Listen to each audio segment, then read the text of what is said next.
I don't know if you've ever won a trophy or a medal before, perhaps doing a 10k run or winning a photograph competition. These are all my football trophies I've won over the years. The trophy often reminds you of the pain and the sacrifice it took to achieve something.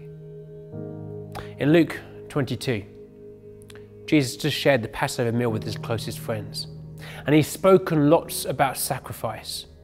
But that evening, his words become action. Jesus finds himself all alone in the Garden of Gethsemane, on his knees praying before the Father. His friends just a stone throw away. As he prays, as he seeks God, sweating, praying, sweating, praying. The decision that lies ahead is the decision to go to the cross. He knows the sacrifice it will take, the spiritual torment, the physical pain, the emotional torment as his friends fall away. On his knees, he wrestles with that decision. 3 times he finds his closest friends have fallen asleep because this is a decision only he can make. So different to days earlier when the crowd surrounded him. This is just Jesus alone with his Father. Maybe he was thinking there is another way.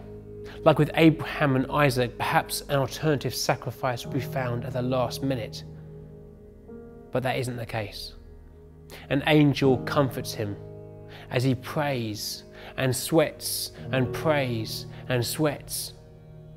A decision is made.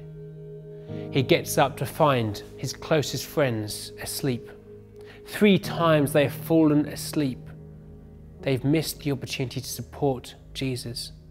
He must have felt so alone, so isolated, knowing the sacrifice that lay ahead. The physical pain on the cross, the emotional pain as his friends are dragged away, the spiritual torment as he was somehow separated from his Father in heaven. But Jesus had made a decision. And there, with his friends, the light from the torches of the arresting party begins to dance through the night sky as they approach. We have Jesus and the disciples facing against the arresting party. When Judas crosses the divide and betrays Jesus with a kiss, a sign of friendship. Peter draws his sword, thinking this is the revolution, and he attacks the high priest's servant, swiping off his ear. But Jesus says, "No more of this." He heals the man's ear.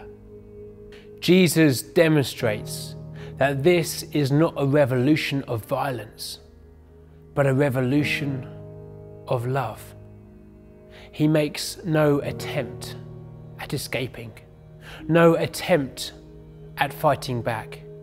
He willingly hands himself over to be arrested.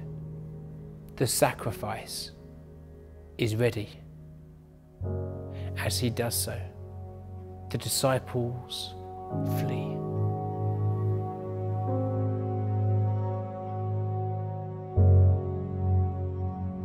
Have we ever really fully understood the willingness with which Jesus became the sacrifice? In Hebrews it says that Jesus saw the prize beyond the cross. The prize was not a trophy. The prize was you and me. The greatest act of sacrifice in history was all about love. As we discover that, how will we respond? Will we respond by sacrificing all that we are back to him who sacrificed everything for us?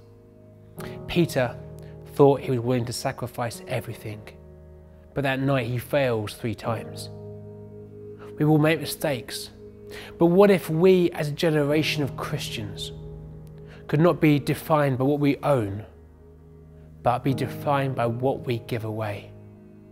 What if we could truly live out sacrificial lives, as you respond to the love of Jesus.